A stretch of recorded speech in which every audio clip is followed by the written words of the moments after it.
The 49th regular meeting of the Council for Trade and Economic Development Coted opened at the Pegasus Hotel in Georgetown on Monday, with the implementation plan of the CARICOM Single Market and Economy high on the Council's agenda. The Council of Ministers will also seek to examine the CSME administrative procedures, competitive law and policy in the CSME, among other matters. This 49th regular meeting of the Coted continues the productive process that the community has laid for itself, which is the fostering of this region's economic development.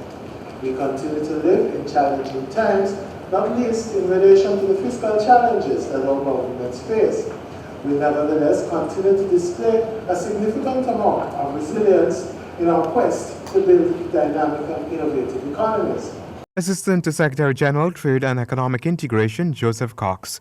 The Assistant Secretary General stated that if the regional project is to achieve its objectives, the region's people must feel the results in their practical day-to-day lives. This is why a major part of our agenda continues to be the deepening of the CSME, with much of the focus being on the instruments that allow for the movement of CARICOM nationals for purposes of both business and pleasure.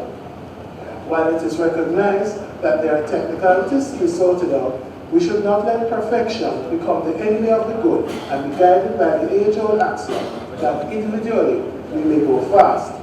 The need to proceed with the comprehensive review of the common external tariff and related instruments was also emphasized, and so too was the need to reach consensus on the mechanisms for the utilization of the CARICOM Competition Commission as both a national and regional competition authority in line with the mandate given by heads, which should be achieved by July of 2020.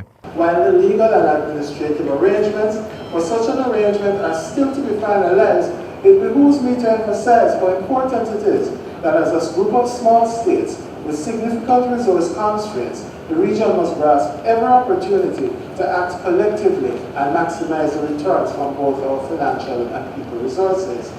Another sore issue raised was the non-compliance with the provisions of the revised treaty and the decisions of the Coted. It was seen by the Assistant Secretary General as a continuous problematic issue for the region and a serious disregard for the decision-making process within the community.